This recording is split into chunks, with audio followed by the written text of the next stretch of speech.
అధికారంలో ఉన్న TDP party, Janasena party పెద్దలు, మిగతా పార్టీ రాజకీయ పార్టీ పెద్దలు అందరూ ఇక్కడే ఉన్నారు కాబట్టి విజ్ఞప్తి ఏంటంటే, పద్మనాభం గారి కోరిక ఏదైతే రిజర్వేషన్లు గతంలో వారి యొక్క పోరాటం వల్ల జీవో నెంబర్ 30 వచ్చింది, అది అన్ని కులాలకు అమలైంది కానీ ముస్లింస్ కూడా మనకు అమలు కాలేదు. అది చంద్రబాబు నాయుడు గారు మనకు 5% ఇచ్చి F కేటగిరీలో పెట్టారు, అమల్లోకి రాలా. ఇప్పుడు చంద్రబాబు నాయుడు గారి ప్రభుత్వం అందరూ ఉన్నారు కాబట్టి మిగతా అన్ని రాజకీయ పార్టీ పెద్దలు రిక్వెస్ట్ చేసేది ఏంటంటే, వారితో ముఖ్యమంత్రి గారితో మాట్లాడి వారు గత ప్రభుత్వంలో టీడీపీ గవర్నమెంట్ ఇచ్చిన 5% రిజర్వేషన్ అమలు చేయమని అడుగుదాం. ఒకటి, కాపు కార్పొరేషన్ వాటి నిధుల కోసం పద్మనాభం గారు పెద్ద ఉద్యమం గతంలో చేశారు. ఆ కార్పొరేషన్ సంబంధించి ఇప్పుడు 2 సంవత్సరాలైంది, ప్రభుత్వం దగ్గర డబ్బులు లేవని బడ్జెట్ అలాట్ చేయట్లా. కాబట్టి ఇప్పుడు 2 సంవత్సరాలకు 6,000 కోట్లు రావాలా. 6,000 కోట్లు వద్దు, 600 కోట్లు ఇవ్వండి చాలు. మాకు ఎంతో కొంత ఇస్తే మా కులంలో పేదవాళ్ళు ఉన్నారు, వాళ్ళు ఇబ్బందులు పడుతున్నారు. ఇక్కడున్న రాజకీయ పార్టీ పెద్దలు అందరూ ఉన్నారు కాబట్టి దయచేసి బాధ్యత తీసుకొని వారి చిరకాల కోరికైన వారికి ఈ జాతికి అందాల్సిన ఫలాలు అందుతాయని ఆత్మశాంతిస్తుంది. దానికి అందరం కలిసి నడుము బిగించి పనిచేయాలని కోరుకుంటున్నాను. వీరు అయిన తర్వాత మన ఆమంచి సోములు గారి వారి పుట్టినరోజైనా వచ్చారు ఈరోజు కార్యక్రమానికి. సోములు గారు కూడా తర్వాత మాట్లాడతారు. తర్వాత పద్మనాభం గారి పక్కనే రైట్ హ్యాండ్గా ఉండి పనిచేసే పెద్దలు ఉన్నారు. తర్వాత వాళ్ళతో వేదిక మీదకి వచ్చి నివాళులు అర్పించాలని కోరుకుంటున్నాను. Thank you.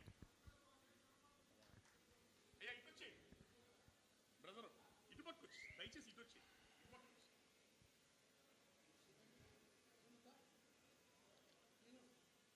ఈరోజు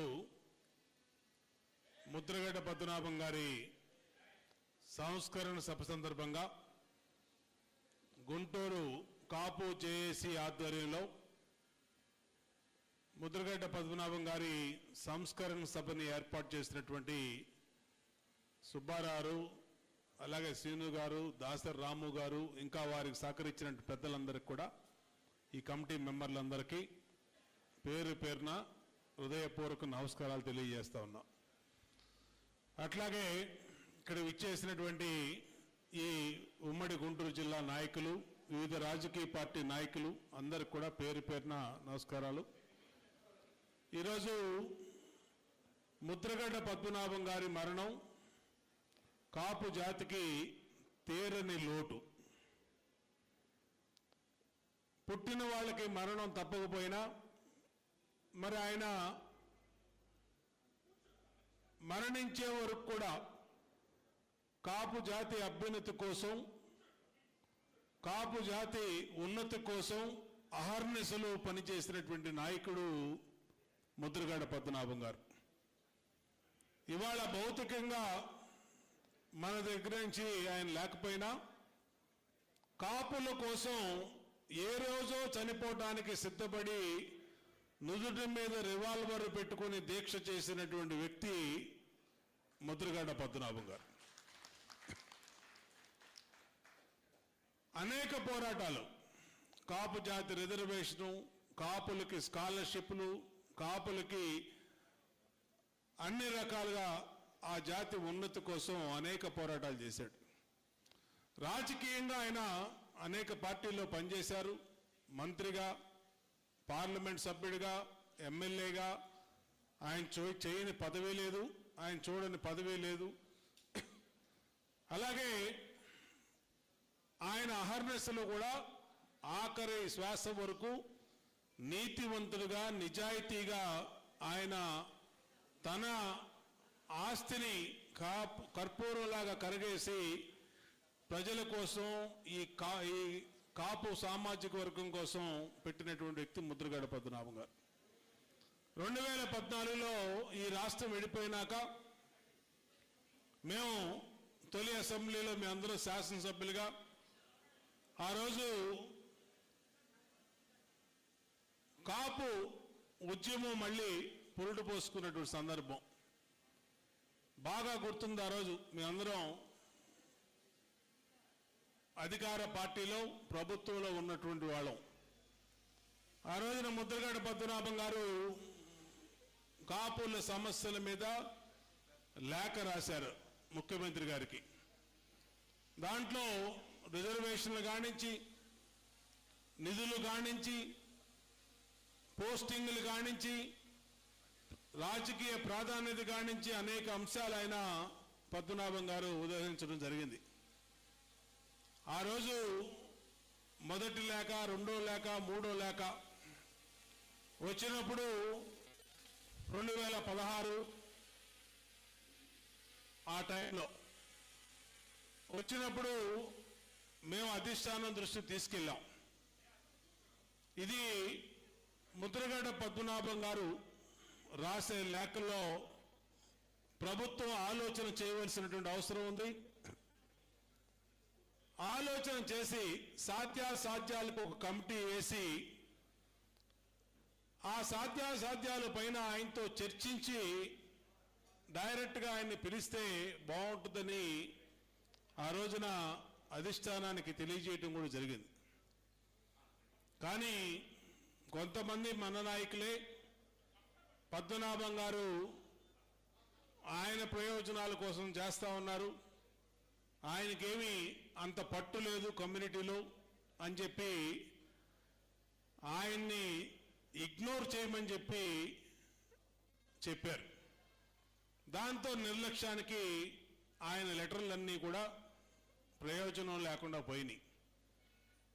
అప్పుడు మేము ప్రభుత్వంలో ఉన్నాం. దాని తర్వాత విషయాలన్నీ చాలా మందికి తెలుసు. ఇక్కడ ఉన్నటువంటి నెంబర్ 1 ఛానల్ ఎంఎస్ఆర్, అలాగే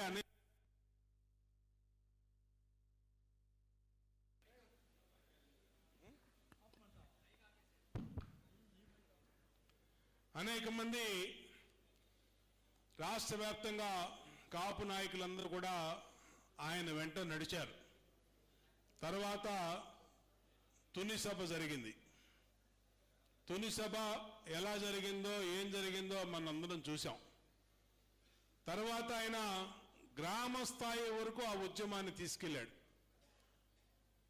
కంచాలు కొట్టండి అని పిలుపునిస్తే మొత్తం రాష్ట్రంలో కాపు కుటుంబాలన్నీ కూడా బయటకు వచ్చి కంచాలు కొట్టినాయి. అలాగే నిరసనల ద్వారా, శాంతియుత నిరసనల ద్వారా కాపు హక్కుల కోసం పోరాడాలని ఆయన పిలుపునిస్తే అన్ని చోట్ల కూడా ఆయన పిలుపు మేరకు రాష్ట్రంలో కాపు కుటుంబాలన్నీ కూడా బయటకు వచ్చి శాంతియుత నిరాహార దీక్షలు, నిరసన దీక్షలు కూర్చున్నారు. దాని ప్రభావం ఆయన లెటర్ని ఏదైతే ప్రభుత్వాలకి తప్పుడు సమాచారం ఇచ్చారో ఆయన చేసిన ఉద్యమ ఫలితం 2019లో అధికార మార్పిడి జరిగిందని కూడా తెలియజేస్తా ఉన్నాం. మేము అధికారం కోల్పోయాం 2019లో. ఆ 2019లో మేము అధికారం కోల్పోవటానికి ముఖ్యమైన కారణం ముద్రగడ్డ పద్మనాభం గారి ఉద్యమం అని కూడా తెలియజేస్తా ఉన్నాం.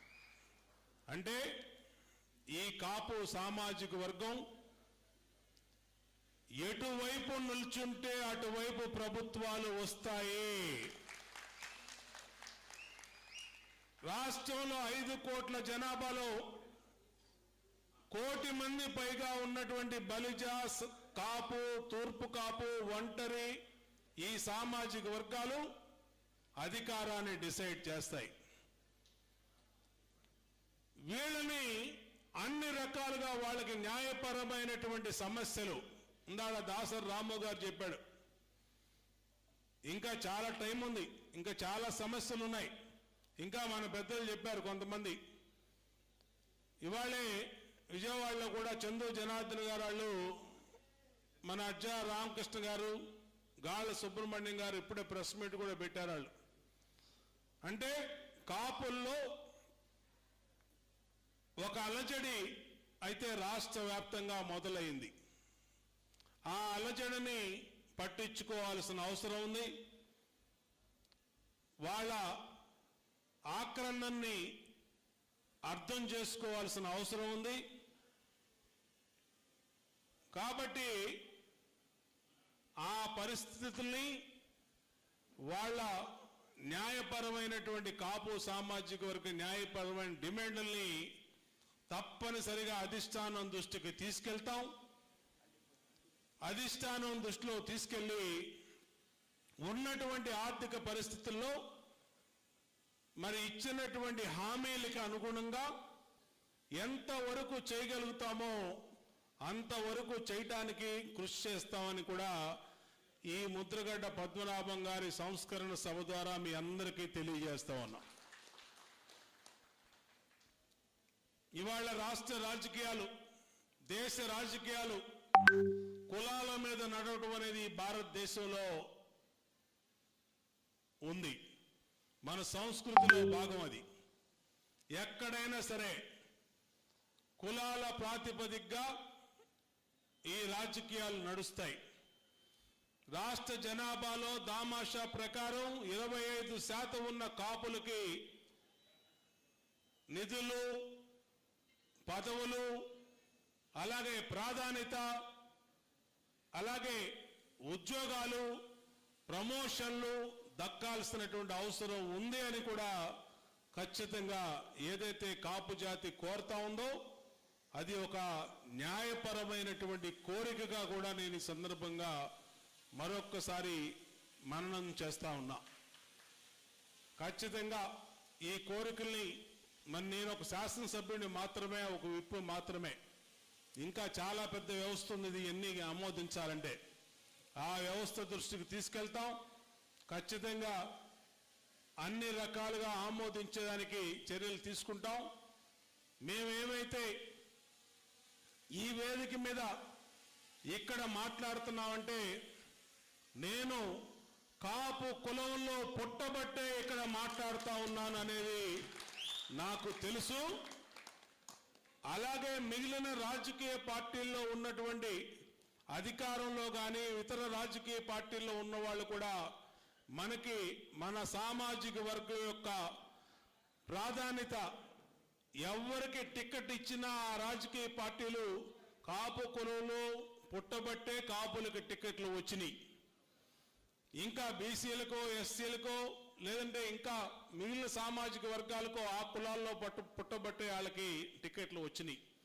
కాబట్టి ఈ జాతి మేలు కోసం మనం మన బాధ్యత తీసుకోవడం అందరం కూడా మనందరి ధర్మం. కాబట్టి మనందరం కూడా దానికి చేతోడు వాదోడుగా ముందుకెళ్దాం. శాంతియుతంగా మనం అందరం కూడా ముందుకెళ్దాం.